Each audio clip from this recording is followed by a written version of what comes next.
Post-election violence over alleged fraud has escalated in Mozambique. Emergency services, trade and tourism have been affected as the country heads to nearly a month of protests. Opposition parties and civil society are calling for a rerun of the poll, disputing the results of the October 9 general election, where Frelimo's Daniel Chapo was declared a winner. Could Mozambique head for an election rerun, or is there hope that regional bodies will broker a deal and bring calm to the community? Legal and political analyst in the region, Dr. Rodrigo Rocha, gives us his perspective on this issue. Thank you so much for joining us, Doctor, this morning. Now, what legal provisions in Mozambique's electoral law allow for a rerun of elections, and under what circumstances can a rerun be mandated? Good morning, Katero, and thank you for having me here. Well, first of all, the legal procedures and the legal framework in Mozambique covering these sort of matters, it's very clearly defined. Currently, only the Constitutional Council, which is very similar to a constitutional court, is the only entity and the only organ that can give a last word on the outcome of these elections, which means that until such constitutional court provides with a definitive decision on what has been brought to that court, to that council, as part of the protests presented by any party, only after this court assesses the complexity cases that have been brought to them and considers that there has been a fault, it's only the only possibility for the rerunning of the elections. So far, I have not seen any material thing, any material case which can actually lead to that situation. But of course, as I'm just an attorney, even if I have a lot of information, I don't have the full information that the Constitutional Court might hold, and therefore I cannot see exactly the type of detail that they are being analyzing. But from what has been brought to public, I don't see anything leading to the need of rerunning an election in Mozambique, case in which I believe that in our continent has only happened once in 2017 in Kenya. I don't recall having any other sort of rerunning of elections in our continent. And just based on that example that you've made with Kenya, and should there be a possibility of this rerun in Mozambique, what do you think would be the primary costs associated with such a rerun? Can you break down possibly those costs in categories such as logistics and personnel that the country would be faced with? And can the country afford a rerun in elections? Well, the cost of these elections, the one that we had on the 9th of October, is approximately $300 million, which is considerable amount. And of course, to rerun an election in a very short period, there is a need to have those funds. But however, we need to bear in mind what is considered to be material fraud in terms of our law in Mozambique. And what I mean with this is that we can have a very simple case, and I'm sorry to put this in this type of numbers, but let's imagine that we have 200,000 votes that have been fraudulently inserted into the pool. That will not be considered as a material fraud to repeat elections, because 200,000 votes in a universe of 7 million votes, it's something that will not interfere, or it's unlikely to interfere in the final results of the elections. So when we have to analyze this sort of alleged frauds, we need to see if those alleged frauds are able and capable of interfering with the final result of the elections. And from the discrepancies that we have and the percentage that we have seen allocated to a certain individual or to a certain party in these elections, I cannot foresee that any sort of material fraud will actually interfere in the final results. So in the case of it being immaterial to rerun the elections, how else do you think the situation in Mozambique could then be coiled?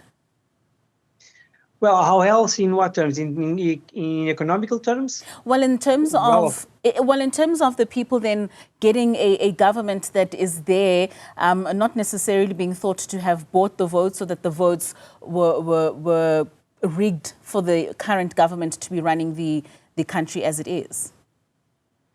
Again, as I mentioned, if we have a certain majority or expressive majority of votes being considered as fraud, and if it interferes with the final result, yes. But let's imagine the situation, the example that I just gave, 200,000 votes, it's too many votes. I don't believe that we can imagine what will be the pile of those votes if we try to imagine that inside of a room or on the top of a table. However, those votes will not be sufficient to change the results of this election, even if you had that sort of enormous amount of votes. And the problem is that with that sort of situation and the protests going against a certain number of votes which do not interfere with the final result, what we are seeing with these protests is that it's clearly interfering and damaging the development of this economy. Like, for example, our border with South Africa, the biggest terrestrial border with South Africa, has been closed for a week or more than a week. And some of the trucks going from one side to the other have been looted by these protesters. And this impact for the economy is, as you can imagine, tremendous. So again, would a universe of 7 million votes be put in jeopardy by any alleged fraud that are not considered to be material and able to interfere with the final results? What our law says is that in that case, the rerun of the elections will not proceed. And what's the general feel on the ground with regards to a rerun of the elections? Well, if we go to the main cities, there's been a lot of protests. Even last night, from 9 p.m. to 10 p.m., people were just making noise in the roads, like using pen fries to make noise, and using a lot of other, even the vuvuzelas that we had in the FIFA soccer game that South African proudly hosted in our continent. They were reused again to show that they were protesting around not only the elections, and this is the problem is that these protests are going beyond these elections. This is much more on the general situation of the country, and everything is piling up. So if we go to the big cities, there are protests, and even if it's a minority of people, people that are even not with the age to vote, we are seeing minors protesting. We are seeing people that are likely just by the appearance to be under the age to register for vote. And these are the sort of protests that we are seeing in the big cities. If we go to the countryside, we will not see the same level of protests or even the same level of individuals claiming to protest. So there is a huge discrepancy whether we're talking about big cities and to the countryside of the country. Again, if we look towards the type of population that is creating these protests and the looting that comes afterwards, and what sort of companies and shops that are being looted, we go for cell phone companies, we go for bottle stores.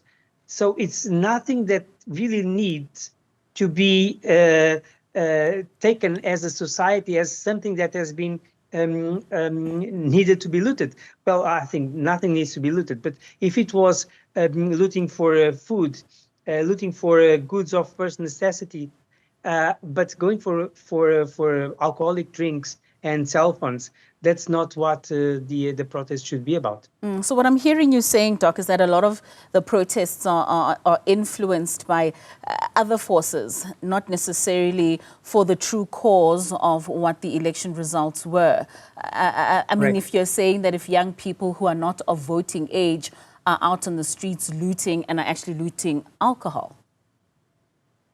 That's correct. That's what we've seen in a lot of videos circulating in social media. we go to any of the social media platforms, and if you look attentively to the type of crowd that are promoting these protests, we'll see underage people, we'll see looting alcohol shops, we'll see for high-tech shops, and there is a very famous picture that has been brought to the press where people were trying to smuggle into a shop and stealing a very big television. And that's the sort of situations that we are facing with these protests in the main cities. Well, especially here in Maputo. So in the instance of a looming rerun of the elections, what would you say would be the political implications of such? And how would the costs influence political dynamics and just voter turnout? Would people go back to the polls, that 7 million that you spoke of earlier? Well, I don't believe that if we go for a rerun of this election, we will have a very different type of or change of the voting indication that we have been so far. If we measure it by the towns, by cities, by big cities, I believe that there might be some discrepancies. But the majority of the population is not actually in this city. If we go to Maputo, where the biggest riots and the biggest protests have been happening, Maputo is actually the smallest electoral circle through all our country. So this cannot be even a sample of what the elections could be. But I don't see that there's going to be a major change if we go for a rerun of this election. I must also remember that we had in our past local municipalities elections that took place in October 2023, the Constitutional Court has ordered the rerun of elections in very small circles. And what we've seen on that is that the claims of fraud were actually higher than the claims of fraud that we had in the first run of the same election. But the number of voters and the final results of that poll was not different from the one that we had in the first run of the same elections that was repeated. So those are very interesting outcomes from there. Thank you so much for your time this morning, Dr. Rodrigo Rocha.